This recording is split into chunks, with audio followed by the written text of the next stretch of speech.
My husband said, if my late wife walked through that door right now, I'd pick up right where we left off, and I've never felt more like a second choice. My 34F husband, 37M, was married once before me. She was his high school sweetheart. They started dating their junior year, survived long distance during college, and got married when they were both 23 very shortly after graduating college. She passed away unexpectedly at age 26 from an aneurysm, and it obviously devastated him, especially because they were extremely young. They never had children. He contemplated ever remarrying because he was so heartbroken, but we ended up meeting about 4 years after that. We got married when I was 31 and he was 34 and have 2 children. Last night, we were at a friend potluck gathering. Everything was going well until one of our friends brought up a new topic that had to do with relationships. She is newly divorced, so it was about her divorce. Others were chiming in with past relationships from high school, college, etc. I had said I never thought I would get married because my luck with men has always been terrible until I met my husband, and I said I felt very lucky to have met him. After a little while longer, my husband brings up his deceased wife. Everyone knows he was married before me and that she passed away. He was talking about her and then drops a bomb and goes, if she walked through that front door right now, I'd pick up where we left off. If I am being honest, it felt like someone put my heart into a blender and punched me in the gut as hard as they could. Everyone in the room could sense the awkwardness that followed. To avoid making a scene, I just laughed it off, even though I think it was still obvious that it hurt me. I just felt that if you still felt that way, then why are we married? I've never asked him to get over his wife. I have never had a deceased spouse or even a deceased partner, so I am unsure how that feels. But I would never say that in front of my new spouse. After the gathering, we left and I did not speak to him the entire car ride home or barely the entire night. I did tell him that what he said hurt my feelings deeply and that we could talk in the morning once I've calmed down, because I didn't want to say something mean to him. I ended up sleeping on the couch because he would not leave me alone. It's now the next morning and I barely slept. He is still sleeping. I'm not really sure what to say or what he will say. Update, next day. This may be a long one. I also tried to reply to as many comments as I could, but they were flooding in and I got a bit overwhelmed. Also, alcohol was not involved in the sense that he wasn't drunk. My husband is 6 feet 3 inches and almost 250 pounds. He had eaten quite a bit and had 1 beer. He was practically sober. Anyway, we talked. I asked him to let me go first and to not interrupt. He doesn't usually interrupt anyway. This isn't verbatim. Just a rough sketch of how things went. I also included points some of you made. Without mentioning I posted about this, of course. I just want to say that I do not hate you for what you said. I understand where you were coming from. She died and it was something neither of you saw coming. I could never ask you to get over her or to forget her because I know how much you loved her. She was your first love. I do understand that if she hadn't passed, we likely would not be together and you two likely would be. I have always understood this. But to say what you said hurt my feelings and embarrassed me. And even though her coming back from the dead is impossible, if it were, you would leave me and the children? It was probably one of the worst things anyone has ever said to me. It is clear your feelings about her are still raw and it still hurts, and I want you to get counseling, and I want couples counseling very, very soon. He then apologized profusely, teared up and said how he did not mean to hurt me and embarrass me in front of our friends. He basically said that he thought about it before he went to sleep and came to the realization that he should have kept it to himself. I mean, I can't be angry for what he thinks. He loved her and she died. His feelings are also valid here.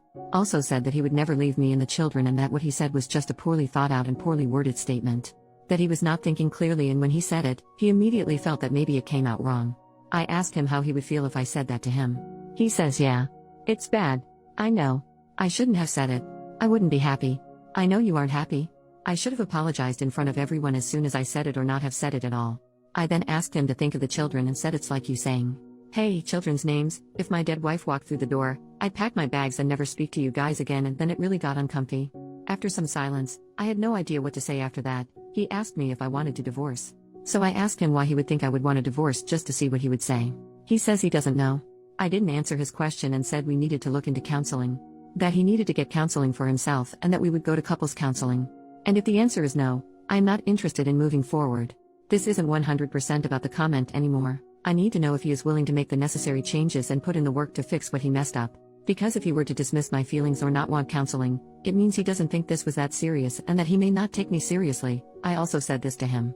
Some of the comments also told me to take the kids elsewhere. I agreed with this because it would be difficult to get through this while also parenting.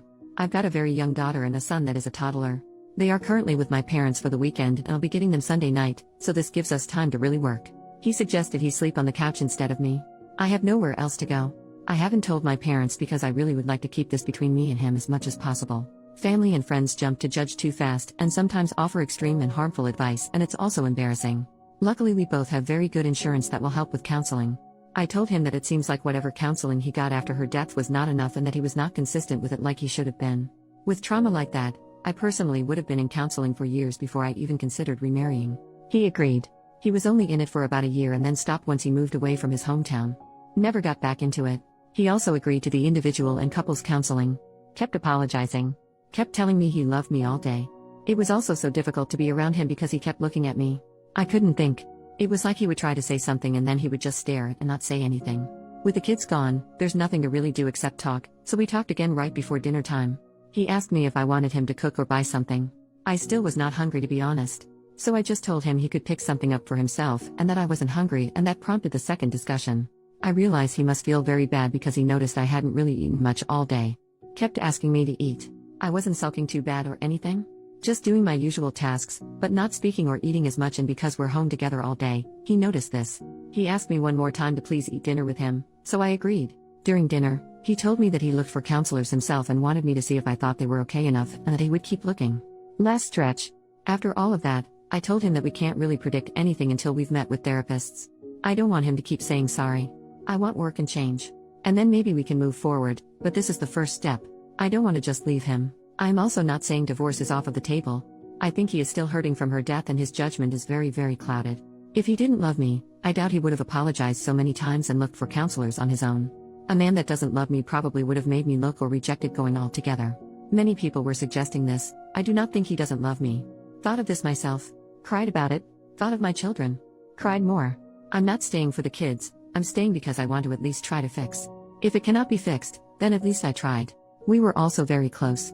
Some people were asking how close we were prior to marriage, I guess as a way to gauge the difference between the relationship and our relationship. Maybe to see if he settled? He was always very romantic, caring, and sweet to me. We've never yelled at each other. When we first started dating, he would plan dates, surprise me, brag about me to his friends. So that's why I am very confused on why he would blurt that. Unless it was just very poor brain and mouth coordination. I also told him that I may get a counselor for myself. I don't think I need one. Someone suggested this, but I think he needs it more than I do. And because insurance companies are getting crappier by the year, 3 counseling bills may be pushing it? I don't know. If I do get one, it's because I don't want to potentially resent him or doubt myself. Some people were making attempts to make me doubt myself. Some people in the comments were very nasty to me. I appreciate Reddit hiding comments with many downvotes as they may be mean, but I couldn't help but click. Some of you are very mean and very nasty individuals, and I hope you find happiness one day. There could be another update in the future. Not opposed to making one. Thank you all for your kind words and support. I've also responded to everyone that texted me, which was everyone there at the potluck that has my number. 3 people, there were 9 people there not including us. They've all basically said the same thing. They can't believe he said that, they feel bad for me, asking if everything is okay, what he said was not okay, etc. He showed me some of the texts with him and his friends, and some made me cry with how kind they were being towards me. Basically telling him he wasn't necessarily wrong for thinking that, but wrong for saying it. I told him I loved him as well. And I have never not loved him even for a second. And that I wasn't angry with him and didn't want him to, I guess, suffer for what he said. But I was just hurt and needed him to know that it did hurt me and him to respond how he saw fit, and we'd go from there. That is all for now. I could possibly answer more questions here? If you have any. I try to answer some of the more frequently asked ones that I saw. Again, sorry for this being so lengthy. Have a nice weekend everyone, and thank you again.